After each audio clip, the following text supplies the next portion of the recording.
ইউরোপের মোহে বিভোর সিলেটের তরুণদের স্বপ্ন আজ জড়িয়ে পড়েছে ভয়াবহ মানব পাচারকারী মাফিয়া চক্রের ফাঁদে। অবৈধ পথে পাড়ি দিতে গিয়ে কেউ ডুবে যাচ্ছে ভূমধ্যসাগরে, আবার কেউ ফিরে আসছে বিভীষিকাময় স্মৃতি আর নিঃস্ব জীবন নিয়ে। সিলেটের স্টাফ রিপোর্টার শুভ্র দাসের তথ্য ছবিতে ডেস্ক রিপোর্ট।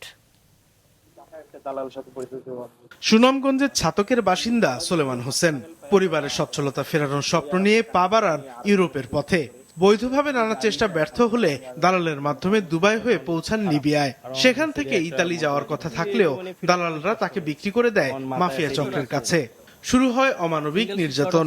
পরে 22 লাখ টাকার বিনিময়ে মুক্তি পান সোলেমান। যে দেখছে, যে ছিল, যে নির্যাতিত হয়েছে, সেটাই অনুভব করতে হবে। যে আপনাকে আমি বলবো, কিন্তু এটা আপনি অনুভব করতে হবে। এত পরিমাণ নির্যাতন, এত ভয়ানক। শুধু সোলেমান নন, সিলেট বিভাগ জুড়ে এমন অসংখ্য তরুণ একই স্বপ্নে পা বাড়িয়ে পড়েছেন প্রতারণা আর নির্যাতনের ফাঁদে। যারা ফিরে আসতে পেরেছেন তাদের অনেকেই মানসিক ও আর্থিকভাবে বিপর্যস্ত।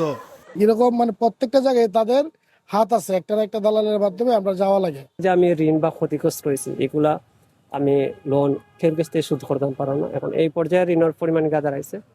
সম্প্রতি দালাল ধরে লিবিয়া থেকে অবৈধভাবে গ্রিস যাওয়ার পথে ভূমধ্যসাগরে পথ হারিয়ে খাদ্যের অভাবে 12 যুবকের মৃত্যুর ঘটনায় আবারও আলোচনায় এসেছে দালাল ও মাফিয়াদের প্রতারণা।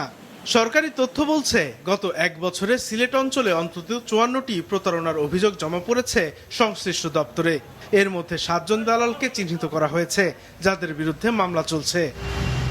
জনশক্তি ও কর্মসংস্থান অফিসের কর্মকর্তারা বলছেন, অবৈধ পথে বিদেশ যাত্রার ঝুঁকি কমাতে জরুরি ব্যাপক জনসচেতনতা। একই সঙ্গে সক্রিয় দালাল সিন্ডিকেটগুলোর তালিকা করে তাদের আইনের আওতায় আনার কাজ চলছে। যখন মানুষ ভিকটিম হয় তখনই তো আসলে জিনিসগুলো প্রকাশ পায়, কিন্তু তার আগ পর্যন্ত মানুষ আমাদের কাছে এটা তথ্য প্রকাশ করে না। তবে আইনজীবী ও সমাজকর্মীদের মতে, কঠোর আইনের প্রয়োগ এবং সংশ্লিষ্ট মন্ত্রণালয়ের কার্যকর উদ্যোগ ছাড়া এই ভয়াবহ প্রবণতা থামানো সম্ভব নয়। ইউরোপে নেওয়ার কথা বলে লিবিয়াতে বা অন্যান্য জায়গায় আটক রেখেছে, নির্যাতন করেছে, তাদের হাত তো অনেক লম্বা। সুতরাং এই যারা আসছেন তাদেরকেও পুরা সাহসী করে তোলা এবং তাদেরকে নিরাপত্তা দেওয়া এবং তাদের প্রত্যেকটা বিষয় কেসকে একটি মামলার আওতায়, আইনের আওতায় নিয়ে আসা। অভিবাসন নিয়ে কাজ করা আন্তর্জাতিক সংস্থা IOM এর তথ্য বলছে, 2026 সালে এ পর্যন্ত ভূমধ্যসাগর পাড়ি দিতে গিয়ে 997 অভিবাসীর মৃত্যু হয়েছে। এদের মধ্যে অন্তত 80 জন বাংলাদেশি। মাছরাঙা নিউজ ডেস্ক।